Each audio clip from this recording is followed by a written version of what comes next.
بات اور یاد رکھیں، تفسیر بغوی میں اسی آیت کریمہ کے پس منظر میں کہ یحییٰ بن معاذ رحمۃ اللہ علیہ کے سامنے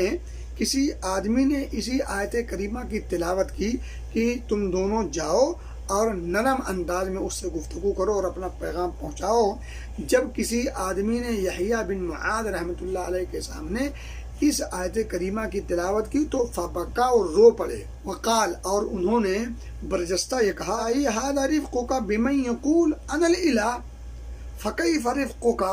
بمن یقول انت الالہ۔ بڑی اونچی بات کہی ہے، کہتے ہیں یا اللہ تیری یہ نرمی اس شخص کے ساتھ جو کہتا ہے کہ میں الہ ہوں، میں معبود ہوں، میں پوجا کے لائق ہوں، تیری نرمی کا یہ عالم اس شخص کے ساتھ جو اپنے آپ کو الہ مانتا ہے، اپنے آپ کو معبود مانتا ہے، قابل عبادت اور قابل پرستش مانتا ہے، تو تیرا رفق اور تیری نرمی اس شخص کے ساتھ کتنی زیادہ ہوگی جو تجھے اپنا معبود مانتا ہے۔ اللہ اکبر، کتنی اونچی بات کہی ہے۔ پھر وہ آگے کہتے ہیں کہ ھذا رفقک بمن قال انا ربکم الاعلی، یہ نرمی اللہ کی اس شخص کے ساتھ ہے،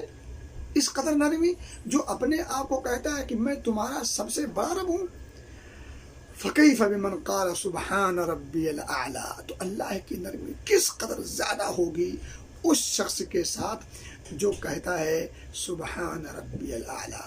پاک ہے وہ ذات جو میرا رب ہے اور بلند بالا ہے۔ اللہ رب العزت کتنا نرم اور کتنا رفیق ہے اپنے تمام بندوں کے ساتھ، حتیٰ کہ نافرمان بندوں کے ساتھ بھی وہ رفیق ہے اور نرمی کرتا ہے۔ یہاں نقطہ اصل یہ غور کرنا ہے ہم مومنوں مسلمانوں کو کہ جب وہ اپنے نافرمان بندے، حتیٰ کہ جو اپنے آپ کو الوہی صفت سے متصف کر لے، اس کے ساتھ نرمی کا جب یہ عالم ہے تو ہمارے لیے اس میں خوشخبری ہے کہ اللہ ہم سے کتنا پیار کرتا ہوگا، ہم پر کتنی وہ نرمی کرتا ہوگا۔ ہم تو اس کو اپنا رب مانتے ہیں، اس کی نرمی ہمارے تئیں کس قدر ہوگی